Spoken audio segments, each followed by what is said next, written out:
I don't think we actually talk enough about how adulthood hits differently when you travel abroad. For the past 1 year, I haven't created a single video on my YouTube channel, and that's because I've been in a very dark place. I know my YouTube channel is still a small YouTube channel, and when I created this channel, I knew exactly what I wanted to do with it.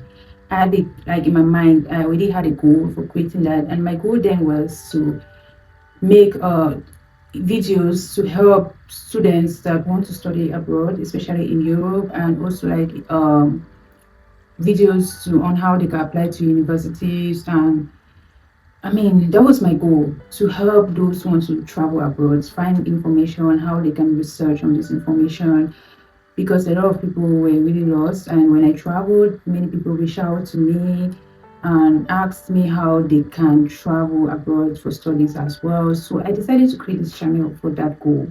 So it was quite like it was certain then when I created it. So if you're new to my channel, let me introduce myself again for those who are new and for those who haven't seen my face for a year now.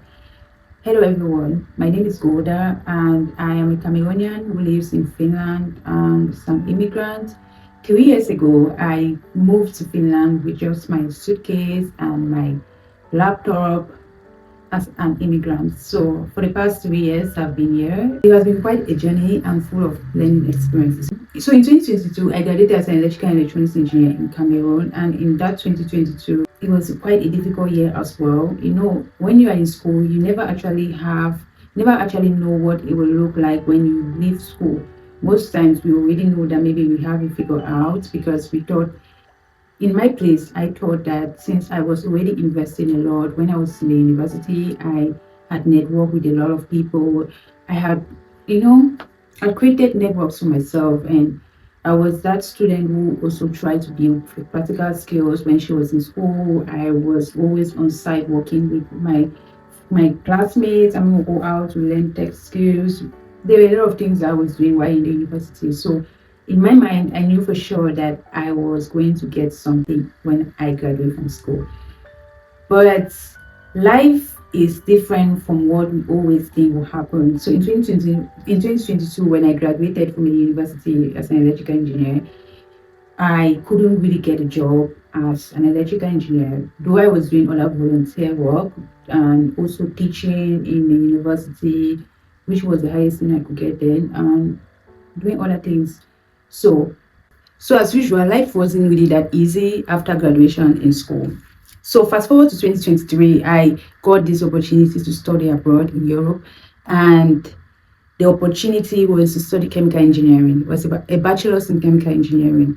You know, as someone who has just graduated as an electrical engineer, going abroad to study chemical engineering, that's another bachelor's degree, which means another 4 years. It was quite a decision for me.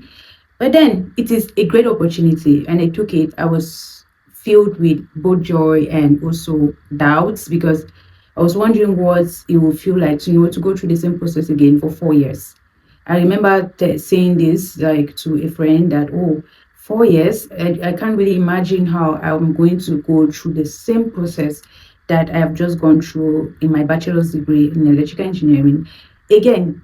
So it felt so, hard for me at the moment. So, but it is a great opportunity. You get to have a fresh environment where you can exploit and learn new skills and try your luck, and it gives you a clean slate. It gives you a new fresh start. So I took this opportunity and traveled to Finland to study. So like I said, I was filled with a little bit of uncertainty then, but I always knew that at the end of the day, it's more like you have to just give it your best, because it's another phase of life. Mind you, I was almost in my mid-20s then, and I would say that was the adult part I experienced back in my country, Cameroon, and then I was about to experience another adulthood abroad. because I wasn't really certain, and I wasn't really happy with the fact that I was coming to do another bachelor's degree in engineering. And mind you, chemistry was a subject that I had left in high school. I left chemistry in high school years back, like 4 years back, and I haven't done a single thing in chemistry since then. So in my mind, I was wondering how I was coming again to come study chemistry in a foreign country when it was a subject that I had left 4 years back in high school. But one thing I knew was that I could study, like I could read. I'm someone that is very ambitious when it comes to education. So I always knew that I can cope. But my major fear was in the fact that people that I mentored, students that I taught back home, friends that I knew back home, thought I came abroad to study masters, and not no one had any idea that I was coming to study, except my close friends, that I was coming to study another bachelor's degree. So I was a little bit shy then, and I was a little bit scared to tell anyone that I was doing a bachelor's degree. So when people ask me like, uh, "What are you studying abroad?" or "When are you graduating?" I'll be like, next year. You get like 3 years. My studies is a 3 years program. So because of that, I decided in my heart that I was going to do engineering for 3 years instead of 4 years. Why? Because I knew then that it's something for me. It was something that was repetitive. In as much as I didn't know chemistry, I had like already have a foundation in engineering. So every other course like math and physics is kind of like a repetition of what I've done before. So those courses for me would be something that will be a little bit easier. But the other core courses in the field of chemical engineering, yeah, those are the ones that I needed to work really, really hard for. But weighing the program, I saw that it was something that I could do in the space of 3 years. And because I didn't want anyone to know that I was doing a bachelor's degree instead of and a master's degree, I just decided to do it for 3 years. It was like after the first semester of my studies that I stood and I asked myself and I kind of like questioned myself, but what am I doing? I mean, why are you going around telling people that you're doing a master's degree whereas it's a bachelor's degree that you're studying? So I decided to stop because I was feeling that I was moving. When I came to Europe and started studying another bachelor's degree, I was moving behind. Like it felt like I haven't grown yet. I felt like I was repeating something that I had done before, and it's kind of you see your classmate graduating with master's degree in other part of the world, in your country back home, and I'm still there doing another bachelor's degree. So I felt like I wasn't growing. But when I kind of reevaluated myself, I discovered and I told myself that, but wait, for the past 3 to 4 months that I've been here, it has been a continuous learning process for me. First, aside of my social life, aside of the life itself abroad, in school I have grown. Like there were things that I didn't know back home, but we have the resources here. I was able to learn new things, even if it was engineering, but it was a different kind of engineering. I've expanded my knowledge beyond what I could imagine. I've learned a lot. So I've learned the basics right. So I have really, really learned a lot. So why on earth do I feel like I owe it to anyone to tell them that I was doing a master's degree? It doesn't make sense. Education is for myself and not for anyone else. So why do I go around telling people that I was doing a master? And why do I also feel like I'm backward when I'm continuously learning things? And there were a lot of people that went through the same process with me. So then I decided that I was, instead of me trying to hide myself, instead of pretending like I was doing a master's degree abroad, I should be proud of what I was studying. It was at that moment that I started doing videos about how I'm studying chemical engineering. I did vlogs and posted on my YouTube channel. On LinkedIn, I would post and talk about how my studies was going. So I wasn't scared at then to tell anyone that I was doing a bachelor's degree. I was proud of it. And when I reevaluated myself and started to accept what my situation was at the moment, I decided to start strategizing my studies to match my skills that I had gained back home. So what I did was I would go within the courses that we have there in chemical engineering that are more related to what I have studied before and what I really want for my career journey. I will make sure that I pay a lot of attention to it, both practical and theory, and try to understand it so well and see how I can apply it to what I already know. That structure and strategy I I that structure and strategy I made for myself went a long way to help me in my studies. So instead of a 4 years program, I did it for 3 years. And within that 3 years, I did multiple courses. I did a lot of courses. And it was something that was a continuous study process for me. Even on Saturdays, my Saturdays were particularly for assignments and the rest. So I was really, really, really, really busy. Coming aside of school, I got my first job in Finland 3 months after I arrived in Finland. So 3 months after I arrived, I got my first job, and it was a cleaning job. So I was really happy. God, when you find yourself in a situation where you don't know anybody and you have to pay your bills and you have things to do, you have to survive in a new place, you will do anything as long as it's legal, though. You will do anything. So I was really, really happy because I even got that opportunity. A lot of people were looking for jobs, then they didn't even get that opportunity. So it was more of a happy moment for me. So I was working at the same time studying and matching both work together. It was quite exhausting. There were moments when I would close school at 5 p.m. and then I'll go to work in the evening and maybe close around 11 p.m. and then go to sleep and wake up at 8 a.m. for my morning classes, or 7 a.m. to prepare for my morning classes at 8 a.m. So, but it was something that I had to put in my all to do, because one thing I know about studying abroad and studying back home is that you don't have a choice.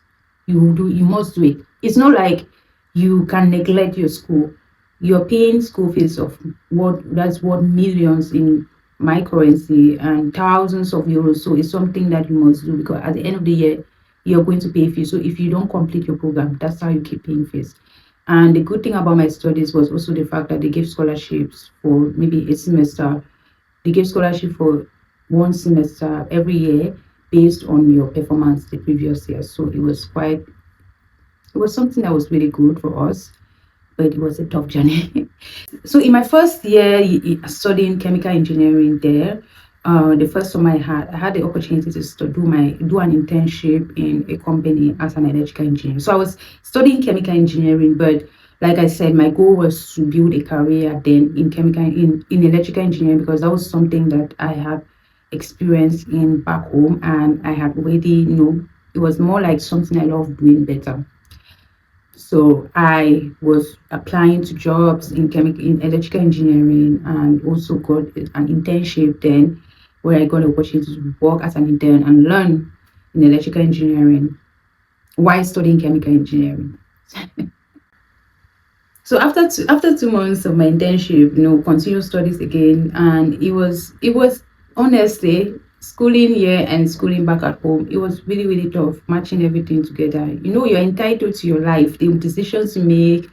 Adulthood abroad is quite different. You make one wrong decision, it might really create a bigger impact in your life. So yeah, you're entitled to what you do, you're entitled to the decisions you make. You have to be responsible for yourself. You don't have families around you to look at what you're doing and tell you that, oh, this thing you're doing is wrong. So you have to be that responsible adult. So it's quite different from what you have back home. So it's really, really different. So the purpose of me making this video is for anyone that is going through a similar challenge that as I did, and maybe faced with the decision of choosing to study another bachelor's degree abroad or not, or faced with the decision to study another degree abroad that they might not want. I would say that if it's something that you feel like doing, then from my experience, it has been a great learning process. And we do not always get what we want out of life. Sometimes life gives us another path. So the path that has been put in your way, I feel like it's important that you also try and take risks to try and experience those things. Yeah, nobody's actually going to make the decision for you, but based on what I've experienced, it's never a bad thing to try it out. So right now I have already graduated in chemical engineering. I have a bachelor's in chemical engineering and a bachelor's in electrical engineering. Those are 2 engineering degrees I have. So if I want to do a master's in engineering, I can definitely do that. I still have the time. So the thing about time always is that you always pass, whether you decide to study or not, whether you decide to do a particular thing or not. the time will keep passing, the day, the clock keep ticking, time will always pass. So at the end of the day, it's up to us to try and learn. If you have the opportunity to travel to go do a particular degree abroad, you take it. Aside that, maybe other ways in life, if you want to, like, another thing is, once you have taken that opportunity, you should also know that it is not going to be an easy process. There are times where I'll practically break down and being exhausted, very, very tired from work, and you also have assignments and deadlines that you have to meet up. So you do anything you can to make sure that you actually meet up with those deadlines, because at the end of the day, you will not want to travel and come and be wasting your time. That's money. It's very expensive, very, very expensive. Even if you're studying on a scholarship, it's still very expensive. So you have no choice but to study. At the same time, you have to work. So at that time, you know that you have to be your own responsible human. You know that you have to be your own responsible person. There's no one who is coming to save you. I used to hear that word a lot when people say it on social media and even around me, that no one is coming to save you. And for these past 3 years, even before then, but since this video is mostly focused on this, my journey here, for these past 3 years, I have seen for myself that no one is coming to save you. Trust me. If you like, you cry. If you like, you cry. If you like, whatever you want to do, as long as you're there alone. I mean, there's times that people don't even know that you're facing or you're going through a particular thing. You are the only one who knows yourself, and you're the only one who knows what you're going through. So there are moments where you will cry and wipe your tears and then move on and continue with life. Yeah, because the mentality that everyone knows back home is that once you travel abroad, you are fine, you have money and everything, you're fine. Nobody cares about what is actually going on, like what you are doing, how your journey is, what you're going through. Even if they do care, they can't really relate because they are not there with you. So at the end of the day, you are your own therapist. So at the end of the day, only you can make responsible decisions for yourself to do the things. It's never going to be an easy journey. And if you're someone that's living abroad or studying abroad and you're going through a dark moment right now, I want you to know that you are not alone. There are a lot of us out there that are also going through the same process with you. And I have gone through, in fact, it is something that I've gone through, and it's really, really challenging. But there's always a goal, and I know you have a goal for yourself. And I hope that those goals that you have set for yourself, you are going to keep up to it, despite the challenges that you have, despite the painful moment, the loneliness that you face abroad. You are going to keep going. You are going to keep moving, because there will be days where you be completely lost of hope. For example, if for someone who doesn't have a job, or maybe you have been abroad for a long time and you're not able to find a job, I believe that there is still hope, and you definitely have it, as long as you don't lose hope. Someone told me that once, and it was really helpful. So I hope that this video goes a long way to encourage you to keep on going. So this video is getting a little bit long, and I'm going to stop here. But in my next video, I am going to share a different aspect of my life living abroad and some of the experiences that I've had. I was able to overcome them, some which I wasn't able to overcome. But I just want to know we are all humans, right? And we all have flaws and we all have down moments. And that's the reality of being a human. So I am just going to be a little bit vulnerable and share my truth and share my honest experience for those who are also in a dark place, those who are in a dark place, to know that there's hope for everyone. And I'm also be sharing my experience in terms of work life, in terms of looking for a job, in terms of job searching, in terms of learning new skills, in different parts of my life living abroad. So let's learn and let's share together. So if this kind of content is something that you are really interested in listening to and following through with my journey and learning tech and engineering, talking about lifestyle, talking about life abroad, then please hit the subscribe button to subscribe to my channel, and be sure to receive new content from me every week. Thank you guys for watching, and see you guys in my next video. Bye.